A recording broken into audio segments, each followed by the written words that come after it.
હું સંદીપ જયસ્વાલ બોડેલી કન્યા શાળા પીએમસી ગુજરાતના એસ્ટેટ આચાર્ય તરીકે આ શાળામાં ફરજ બજાવું છું. બોડેલી કન્યા શાળાની વાત કરું તો આ શાળા 1975માં બોડેલી તાલુકા શાળામાંથી અલગ પડી હતી. એની મૂળ શાળા બોડેલી તાલુકા શાળા તરીકે ઓળખાતી હતી, જેમાં કુમાર અને કન્યા મિશ્ર શાળા હતી. પરંતુ 1/10/1975ના રોજ આ શાળા કન્યા શાળા તરીકે અસ્તિત્વમાં આવી. હાલ આ શાળા પીએમસી ગુજરાત તરીકે એનો સમાવેશ થયેલ છે. એસએસ અંતર્ગત આ શાળાને 9 ઓરડા ફાળવેલા હતા, જેનો લાભ હાલ શાળાની બાળકીઓ લઈ રહી છે. આ શાળામાં બિલકુલ ખાનગી શાળા જેવી જ સુવિધાઓ ઉપલબ્ધ છે. શાળાની શરૂઆત પ્રાર્થના સંમેલનથી થાય છે, જેમાં પ્રાર્થના, ભજન, સમાચાર, સુવિચાર, વંદે માતરમ આ રીતે પ્રાર્થનાનું આખું સંમેલન યોજવામાં આવે છે અને ત્યારબાદ એમનો સમયપત્રક મુજબ શાળાનું શૈક્ષણિક કાર્ય શરૂ થાય છે. જેમાં સૌપ્રથમ વાત કરું તો આ શાળામાં બાલવાટિકાથી ધોરણ 8ના વર્ગો કામ કરે છે, જેમાં બાલવાટિકા માટે સ્પેશિયલ એમના વર્ગ શિક્ષિકા બેન છે, જે પ્રવૃત્તિમય શિક્ષણ આપે છે. બાળકોને રમતા રમતા શીખવે છે અને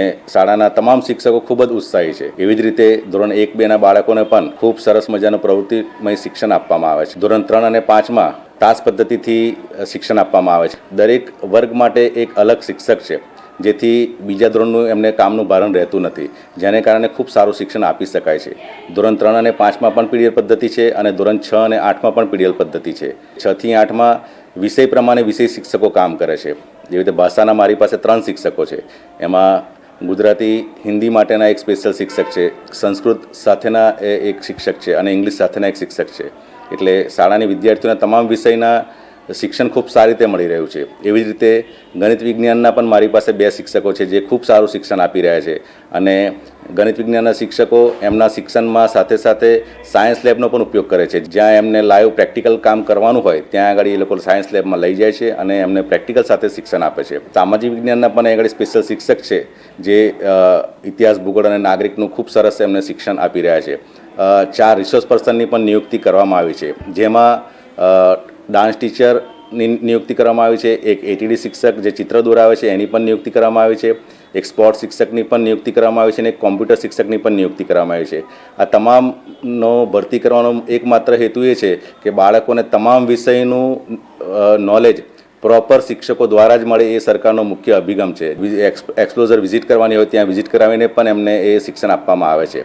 વોકેશનલ એજ્યુકેશન અંતર્ગત વિવિધ સંસ્થાઓની મુલાકાત પણ કરવામાં આવે છે, જે અંતર્ગત બાળકોને વ્યવસાયલક્ષી શિક્ષણની પણ માહિતી મળી રહી છે. પીએમસી શાળામાં આ પ્રકારના શિક્ષણને કારણે હાલ આજુબાજુના ગામ લોકોથી માંડીને આજુબાજુની શાળાઓમાં પણ બોડેલી કન્યા શાળા એક આકર્ષણનું કેન્દ્ર બની છે, જે અમારા માટે ખૂબ ગર્વની વાત છે. 7 જેટલા શિક્ષકોની છોકરીઓ આ શાળામાં ભણી રહી છે. આજુબાજુની ખાનગી શાળાઓમાંથી પણ નવા સત્રમાં નવું નામાંકન અત્યારે આપણી શાળામાં આવી રહ્યું છે. એ પણ અમારા માટે ખૂબ મોટું એચિવમેન્ટ છે અને ભવિષ્યમાં એમાં અમે વધુ સુધારા કરીને વધુમાં વધુ બાળકીઓ સરકારી શાળામાં આવવા પ્રેરાય એ માટેના અમારા ખૂબ મોટા પ્રયાસો છે. શાળાની અંદર અને શાળાની બહાર બંને જગ્યાએ એમને શુદ્ધ પાણીને પીવાની પણ આપણે વ્યવસ્થા કરેલ છે. ભોજનનું જમવાનું ગરમ, તાજું અને સ્વાદિષ્ટ હોય છે. તમામ સ્ટાફના શિક્ષકો પણ આ ભોજનને ચાખે છે, ચકાસણી કરે છે અને એની ગુણવત્તાની ખાતરી કરે છે અને છોકરીઓ ખૂબ સારી રીતે ભોજન લે છે. સાથે સાથે સાંજે 4 વાગ્યે એમને નાસ્તો પણ આપવામાં આવે છે, જેમાં ચણા છે, એમને સુખડી છે, આ બધું એમને આપવામાં આવે છે અને દૂધ પણ સવારે આપવામાં આવે છે. વાર્ષિક અલગ અલગ પ્રકારના ઉત્સવો હોય એમાં પણ આ શાળા નંબર 1 પર છે. અલગ અલગ એક્ટિવિટીમાં ભાગ લે છે. હાલ શાળા માટે ગૌરવ પામવાળી બાબત જે ગણિત વિજ્ઞાન પ્રદર્શન હતું, એ ગણિત વિજ્ઞાન પ્રદર્શનમાં આ શાળા ઝોન કક્ષા લેવલ સુધી ગઈ હતી, જેને કારણે શાળાની બાળકીઓ ખૂબ ઉત્સાહિત થઈ હતી અને શાળાના શિક્ષકોમાં પણ નવો ઉર્જાનો સંચાર થયો હતો.